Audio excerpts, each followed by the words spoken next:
So last spring, I offered a retreat at Subtle Lake, and the title of that retreat was Know Thyself.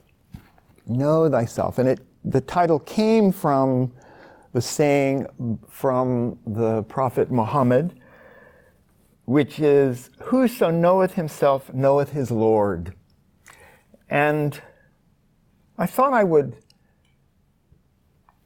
kind of investigate into this a little bit today to see what we mean by this. I think it's pretty obvious that it's important that we know ourselves, but usually what we think of, and even amongst some spiritual practitioners, we think that to know ourselves is to know who we are in names and stories and beliefs. But what we're talking about here is not any of those things. It's really to investigate the nature of those stories, the nature of those beliefs, and to see what is down beneath that set of metaphors. We live as a metaphor in our life. We fail to recognize the truth of what we are. So, before we get started, I wanted to read a passage from Ibn Arabi, who is another Sufi, or a Sufi, in the same tradition. And I want to read it because what we're going to be doing initially might seem to be not really relating to the divine or God, but it is.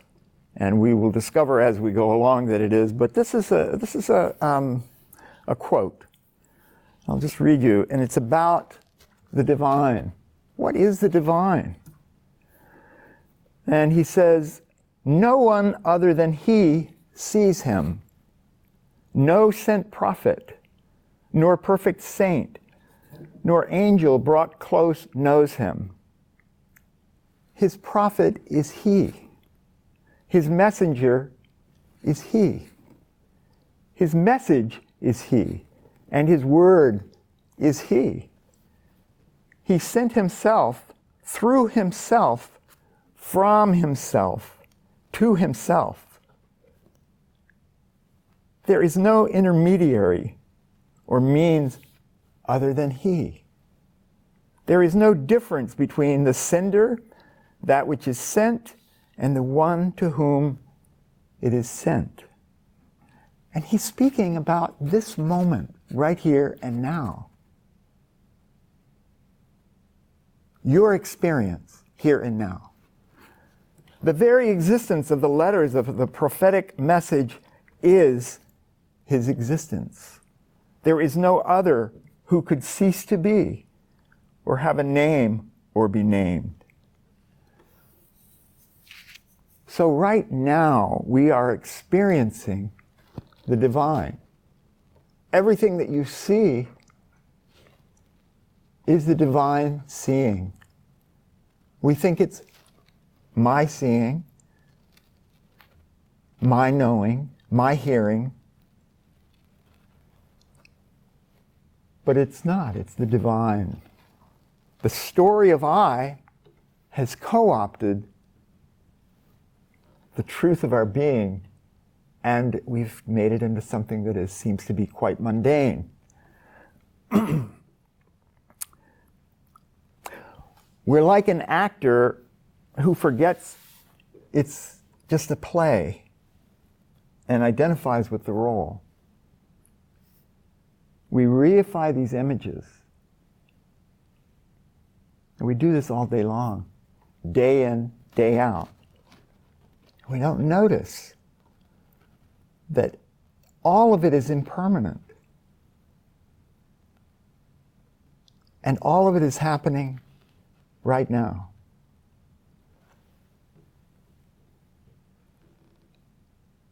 The moment that you stepped into this room, it's gone forever.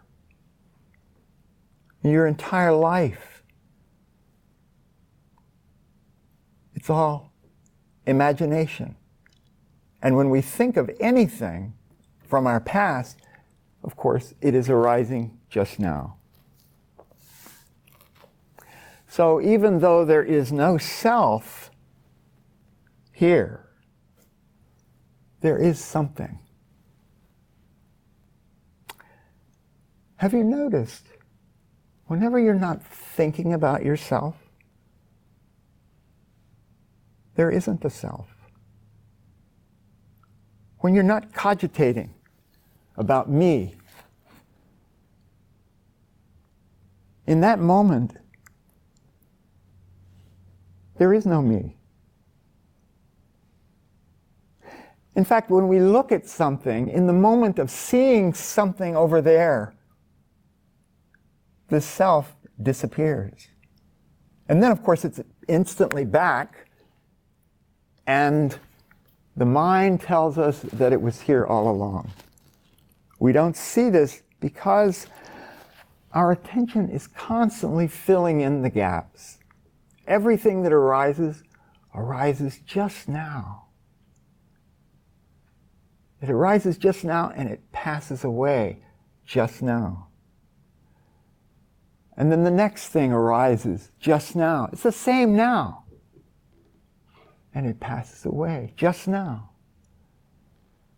And what happens is we see this and we don't recognize it is just, awareness is just present now. And so each arising, slightly different, looks like movement. But there is no movement. It's all just now. This is hard for the mind. We have a lot of difficulty with these kinds of thoughts, these kinds of ideas. Because to know them requires that we step away from thought, to look in our direct experience, to see things as they actually are.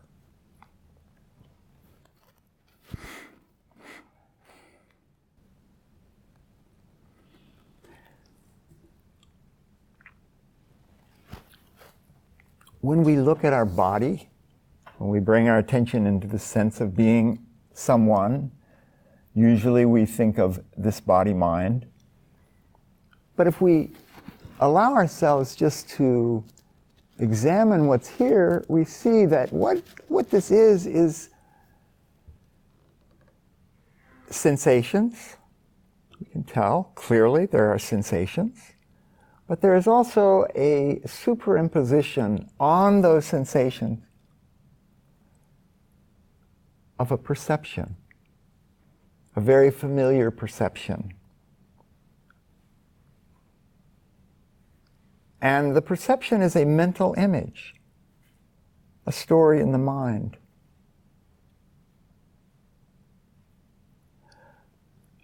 And as long as we don't see this clearly, we believe it is who we are.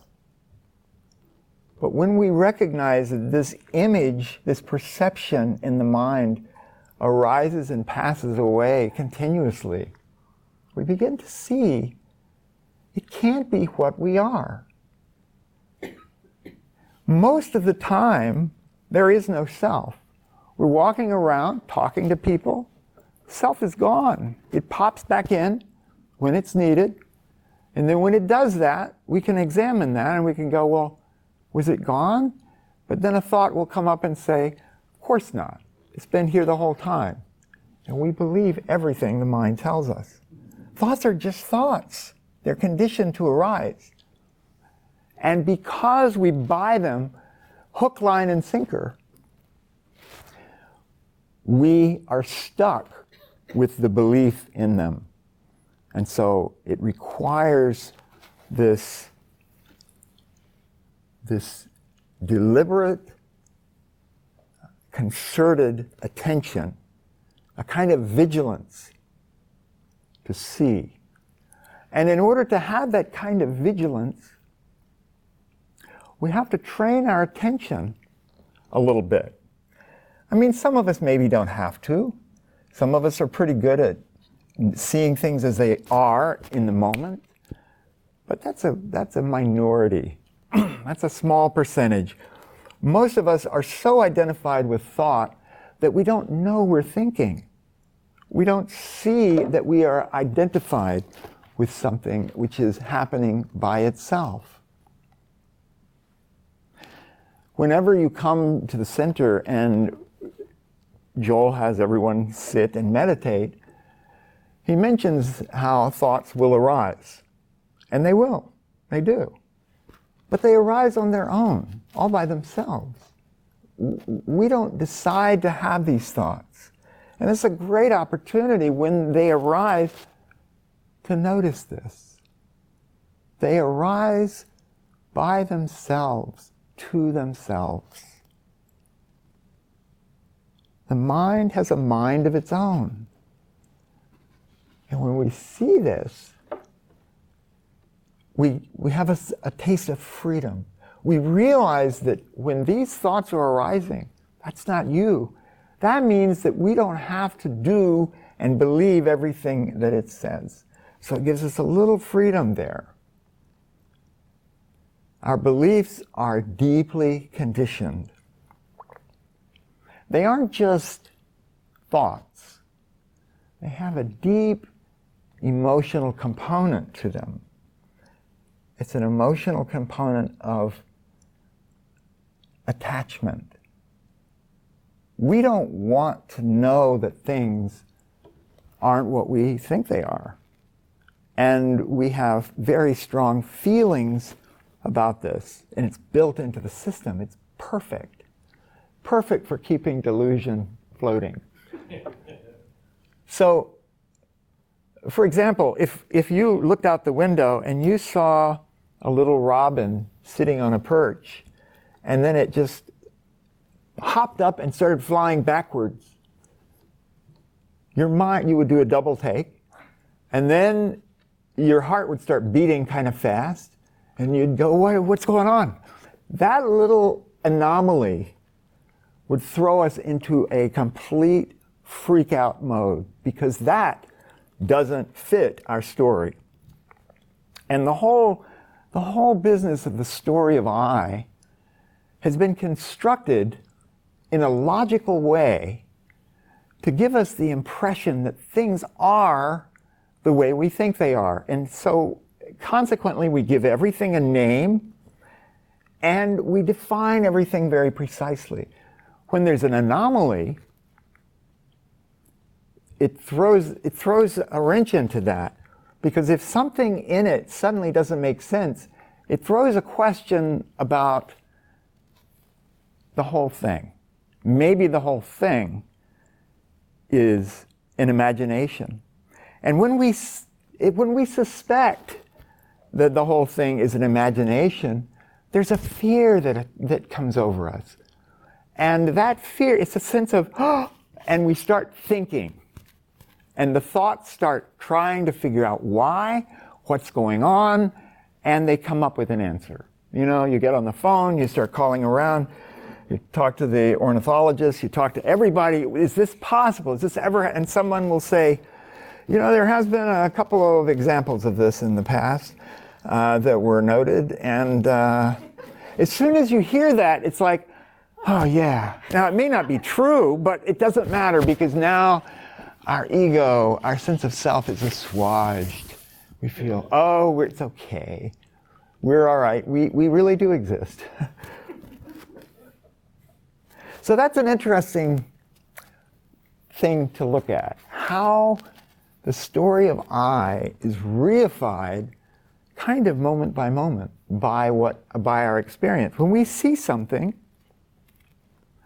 it's very interesting. If we watch closely, what we're seeing is just a visual image, it's not an image, it's a visual sensation. It's like nothing, but it has a certain characteristic to it, and out of that comes a mental overlay.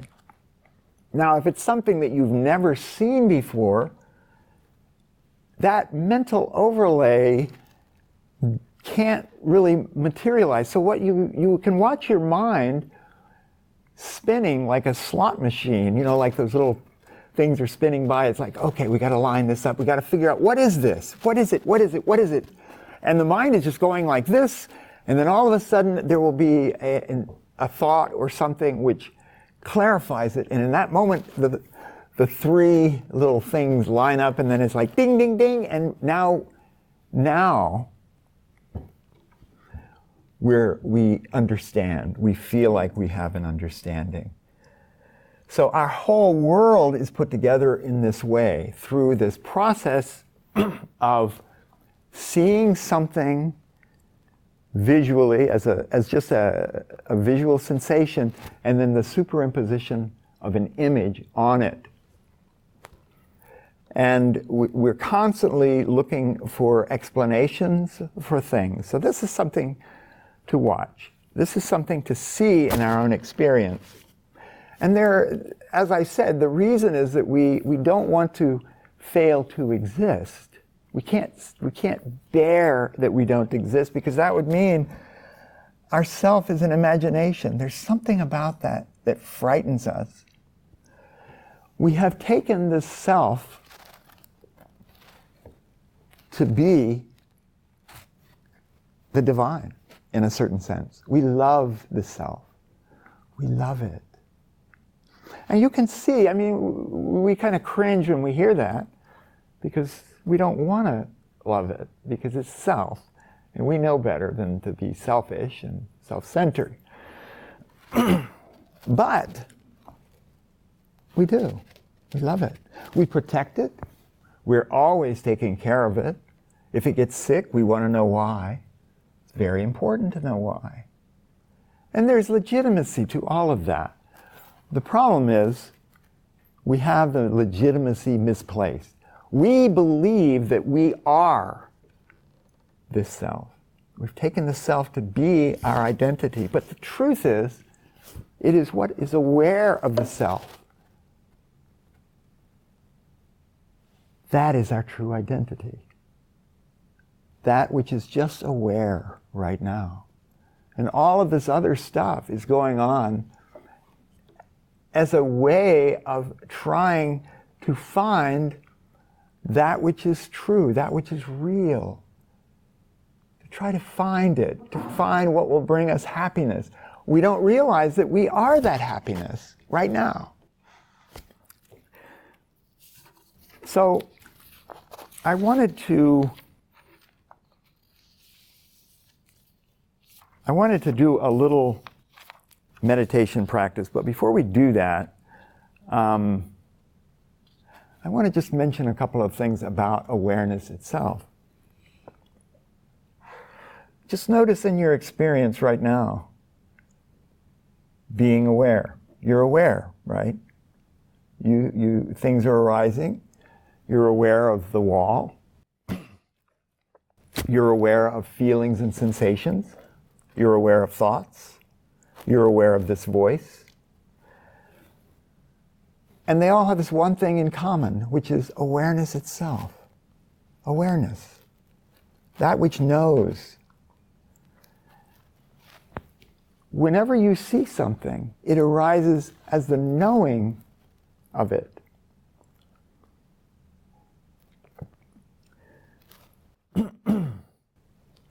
But what happens when awareness doesn't see anything? Does awareness go away?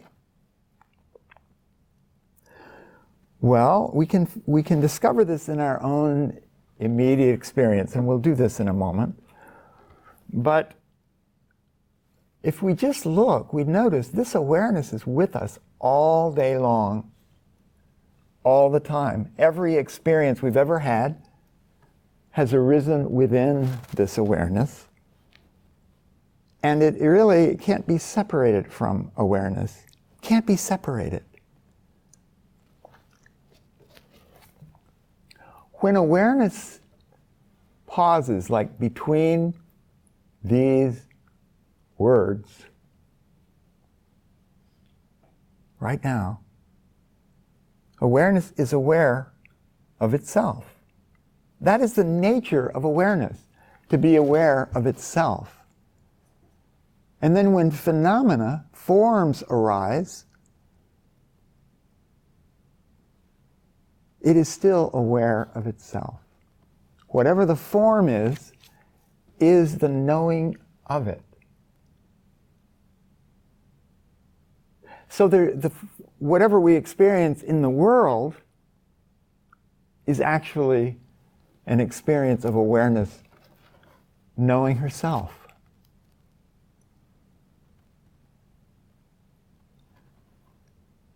We believe that there are things out there, out here,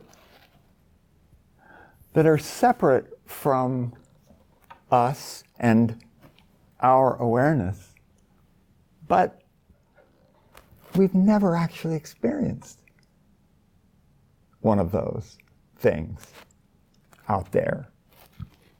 Our thoughts tell us, well,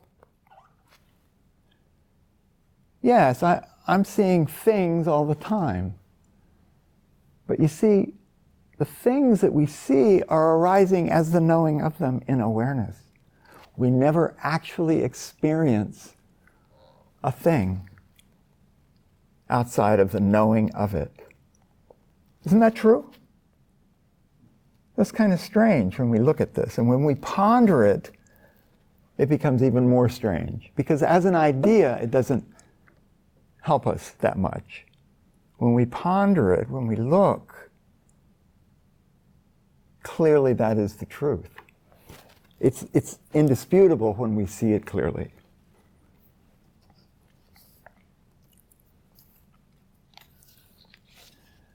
So when we see in this way that everything is the awareness of it, there is no subject. There's no one seeing anything.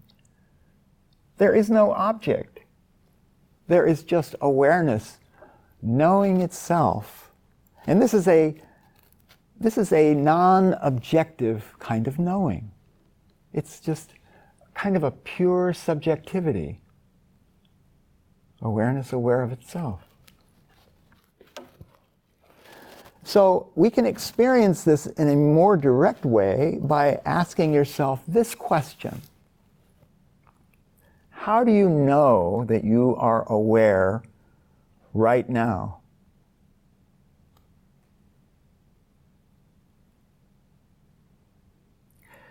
Notice that in that question, there is a moment where you simply, all thoughts stop, and there's just an awareness of being aware. So who is it that's aware of being aware in that moment? Well, it's awareness that is aware. Thought comes in to tell us that, no, it's me. I'm the one that's aware. But if we look, we see this sense of self, this me, is constantly arising and passing away. And again, for it to be the self that we are, it would have to be here all the time. It's not. It's constantly arising and passing away.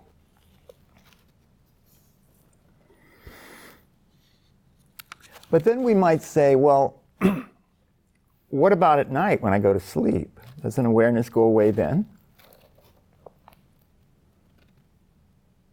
Well, this is something that we need to examine. I mean, it does seem that it disappears. We just sort of have a lapse.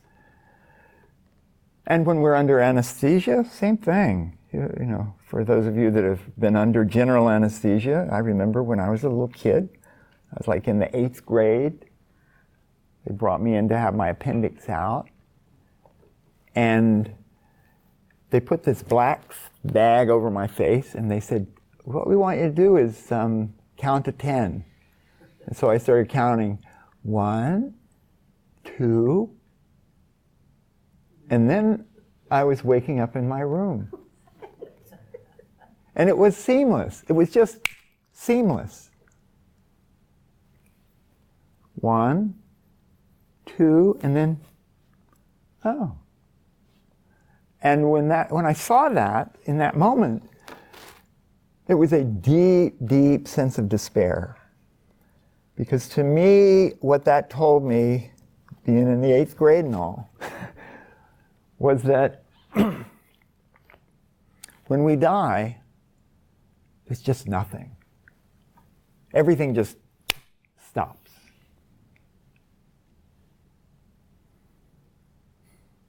I was kind of despairing there for a while until I forgot about that, and in the midst of, all the other activities of being in the 8th grade. But it's interesting because what actually takes place in a moment like that is that awareness, I never experienced awareness disappearing. What I experienced was an interruption in thought and an interruption in time. The experience of time is predicated on thoughts. When we think, by definition, we must utilize time. Every word that we speak is pointing to another moment, another time. And if we're bought into the story of speech, like right now, these words, notice, each word leads to the next word. And this is how delusion works. The thoughts arise only now. Each thought, and it's gone. The next thought, and it's gone. And what happens is, awareness knows all of this. It's total awareness. It's infinite. We can't pin down awareness. There's no way to understand awareness, ultimately. It's God. It's the divine. And it is infinite. So every thought that arises is known. We call it memory, but it's known in the greater scheme of things, in the big picture. It's known. But it's every time we think a thought, it's instantly gone. And then the next one, it's gone. And it's gone, but we have this memory of a sentence afterwards. But that memory is arising just now. Never in any past, right? We know that. There is no past. We begin to realize there is no past when we pay attention. Otherwise, our minds, our thoughts will continue to do battle with us over this. And we'll come up with all kinds of explanations and reasons why that's not true. And why? Because it shoots a hole in the story of I. The story of I cannot bear to recognize something this fundamental in a deep way. Because in the absence of time, there are no things. There is no self. Everything is just now. Now. So as we allow ourselves to recognize this and notice the kind of irritation with it that we feel, that irritation is just the story of I, dismayed by what it's seeing. But we become accustomed to it through spiritual practices, through paying attention. We become accustomed to it and we recognize it's okay.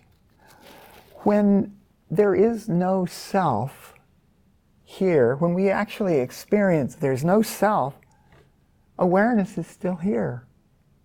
And once we see that, we're free again. We realize we aren't a self. This is very powerful. In the moment of seeing that we aren't a self, we begin to see, we begin to know the truth of what we are. It's not a thought. We can know the infinite simply by ceasing to believe that we know anything at all. And when we see that all thought is transient, passing, we see that all thought is really just old conditioning arising and passing, we realize we don't know anything. And in not knowing anything, truly not knowing anything, this sense of devotion arises within us. We begin to realize everything around us is our own being. We are this awareness in which everything is arising. And in that is love. That is just love. And that is the nature of awareness. Love itself. But then when difficult emotions arise, things happen that we hate, we don't like, even though we've been seeing that all is awareness, suddenly something painful is here. We can't bear it. So what we do habitually is we turn away. We turn away from sorrow. We turn away from anger, fear, deep desire. We turn away. And when we turn away, we make it more real. So this practice starts out, we're just looking at phenomena. We're seeing. It's very beautiful. It's wonderful. It's great. But when it comes down to suffering, we are deeply conditioned to turn away. We need to do the same thing with the suffering that we do with every other kind of phenomena. We need to allow it to be, to feel it as it actually is. When we allow it to be as it actually is, it really does require our fundamental nature to be at play. Love itself is the only thing that would allow us to be with our deepest sorrow in that way, to just be with it and without turning away, without trying to make it better, trying to do anything with it, just letting it be there. That requires love. That requires a sense of true devotion to the truth. And so we turn and we look into the sorrow, and we see all the ways that we just want to make it feel better. We just want to fix it, And we see that, and we just keep moving back. Keep moving back. Fear, same thing. Anger, same thing. And as we do this more and more, we begin to notice right in that emotion, it's love. Love is there. It is what's driving the emotion. The sorrow, the sorrow is we've lost something that is loved. And even though it's very painful, it's the love that's driving it. If we didn't love that person or that thing, whatever it is, we wouldn't feel that sorrow. We wouldn't feel that pain. So we get in touch with this love within all of our afflictive emotions, and it begins to transform the way we see everything. There is a longing in us that wants to return to the truth of our being, and that longing is love of the truth of what we are. That longing itself is the divine within us, driving us. So as we become more and more aware of this, we start noticing that our desires and our longings for things to be a certain way have been fragmented through all the stories in our life. And so it doesn't really feel like a strong longing to us so much.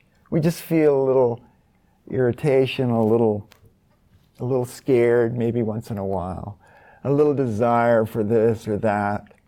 But as we start to notice the love in each of them more and more, the whole spectrum begins to come up. We start to see it's all one longing, one love for the divine. And as we rest into it, no matter how it arises, just resting into it, we can discover the truth is that we are that.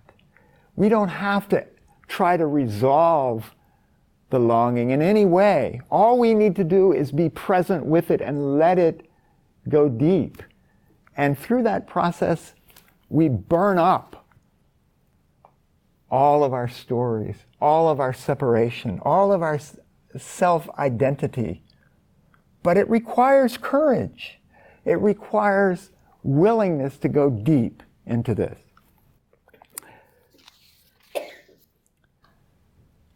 So now let's go back and let's do a little meditation, and I'm going to guide it. I want us to, because fundamental to seeing into the nature of what is this process of bringing direct experience to bear, to see things as they actually are, not influenced by thoughts about it.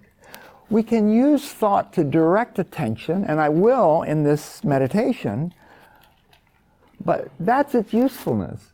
Thoughts are very useful. Our problem is we take them to be the reality itself, and they're not.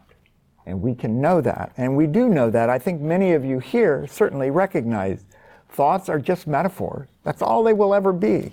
And they don't really know the truth. They're based on, what our parents told us and stuff. And they didn't know, but their parents told them, and their parents told them. And so it goes. It's like this endless progression of sweet delusion.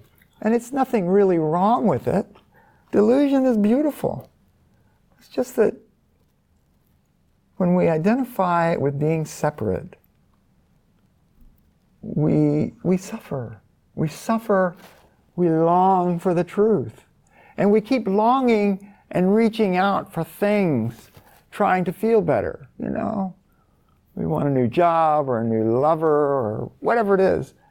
But in the end, those all fail. I mean, the lover is great. I mean, that's kind of a clue. But it still isn't it. The lover, it shows us the nature of what we are because it bubbles up in us when we're in love. So, let's go back to this basic looking into our experience directly. So, to start with, notice this awareness, okay? Are you aware right now? Notice that awareness that's there. It's not a thought, right? It's just you're aware. This voice is arising. Okay. Now, what I want you to do here is I'm going to ring the gong, and I want you to follow the sound of the gong to its end and to stay right there with it. And notice the gong sound dissolves away. While the gong is ringing, you can notice it is always new. The sound itself is always new. And when it ends, what remains is awareness itself. Okay.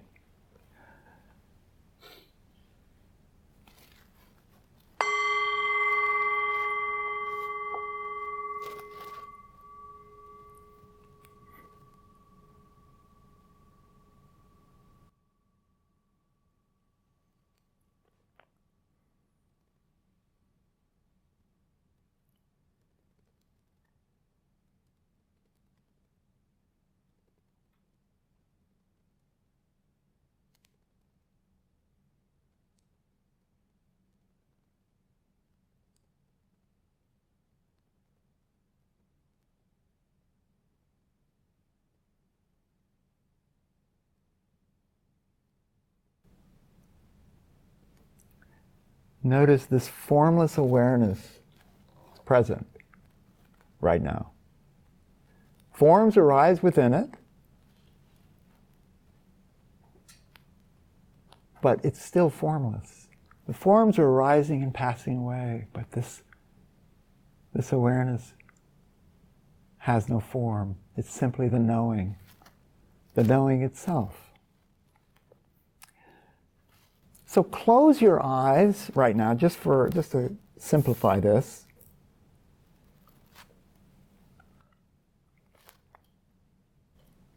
And bring attention to what we call the chest.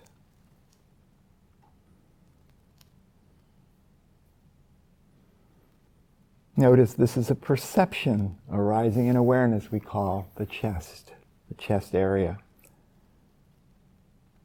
It's a thought. And it superimposes very specific sensations.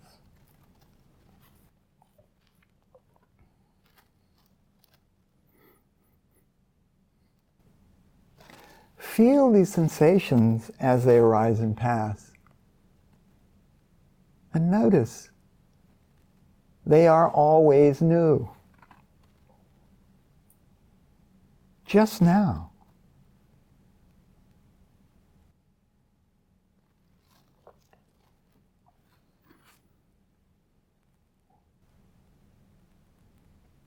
The mind tends to conflate them with the memory of them as a past. But there is no past. That conflation that takes place arises just now, always, just now.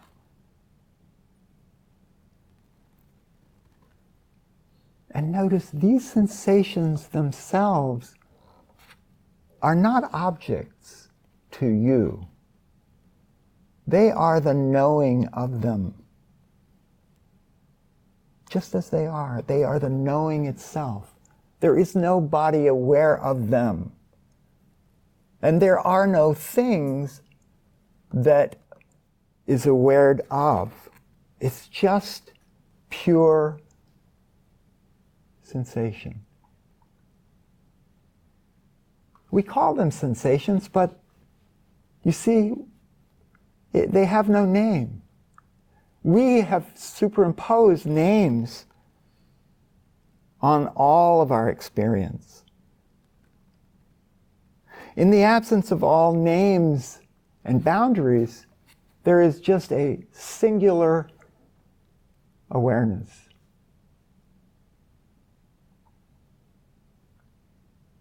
No separation anywhere.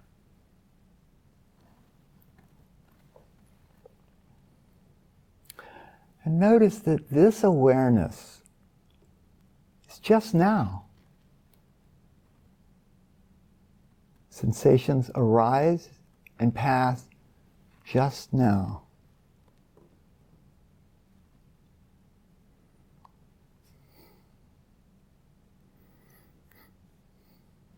Now, see if you can shift into the space in which the sensations are arising and passing.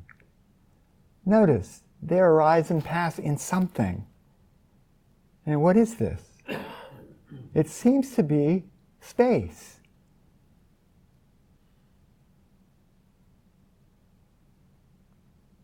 But notice, the space itself is the knowing of it as well. Nevertheless, we are aware of this space in which the sensations arise and pass. See if you can find an edge, a border to this space directly, not thinking about it, but open out and see, are there any borders?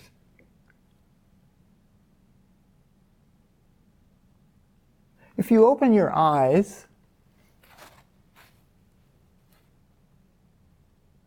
Notice the walls seem to be borders, but they're not borders. The walls arise as the knowing of them. They are awareness itself.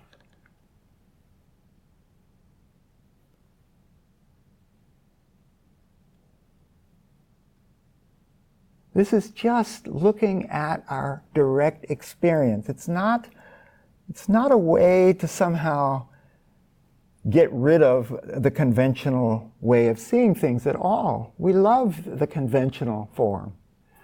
We just want to be able to see the truth within it, the truth that has been hidden by our stories and our beliefs.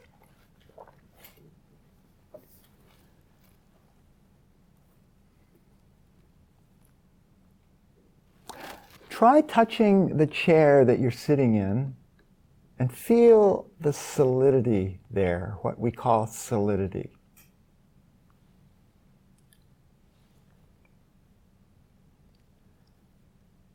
Notice these are sensations. Sensations superimposed with images, perceptions. And the perceptions are constantly new. The sensations are constantly new. However we seem to be moving our hand, that is a set of perceptions. The movement, the willingness to move the hand is a set of perceptions and sensations. And they're very precise, and they are deeply correlated to our conditioning. And the more we see them in this way, the more we begin to loosen up and recognize the profundity of awareness, the profound nature of what is taking place in every moment has been escaping us entirely because we have been identified with something that is very small and limited.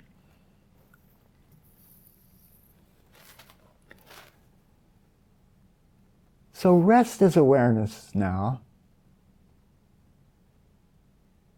And whatever arises, notice it is the pure knowing of it arising just now.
Notice whenever the sense of self arises, it arises as the pure awareness of it and nothing else. It's an old conditioned story, but it's beautiful. And you can notice when the self suffers, when it feels sad or despairing. You can, as awareness, rather than identifying with the sense of self that is suffering and struggling within that, as awareness, you can see this self, this little creature we call me, suffering. And just to begin to allow the visualization and the recognition that it is all just happening within awareness, allowing the suffering to be felt completely. This is really the compassion of our nature manifesting. It's the one thing that really throws us off when we're doing spiritual practice, is those times of suffering. And it is the times of suffering that do us the most good. It is the most difficult time to be aware.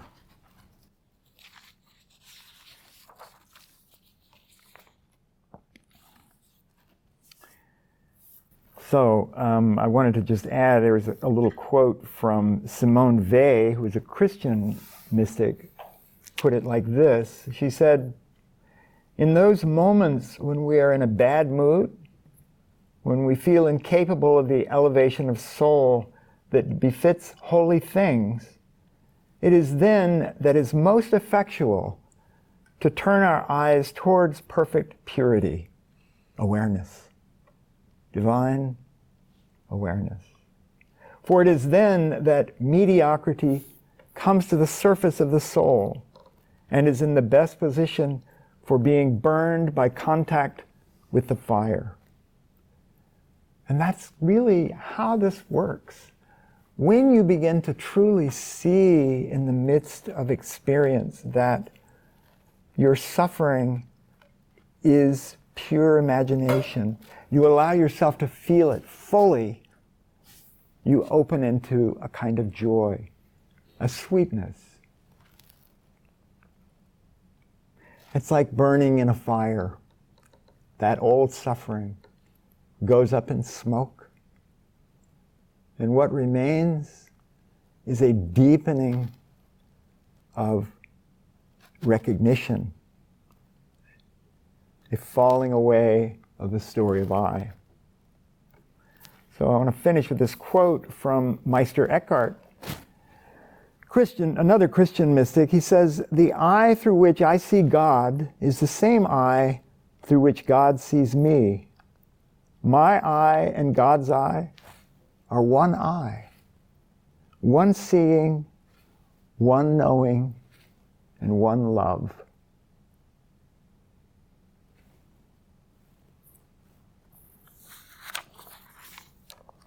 So that's what I had to share today.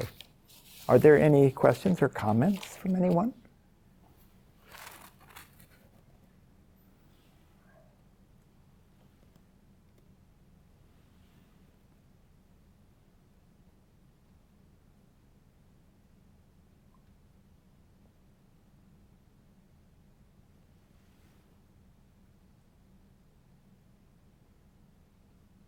Oh, it's like a showstopper. Well, till we meet again, peace to you all.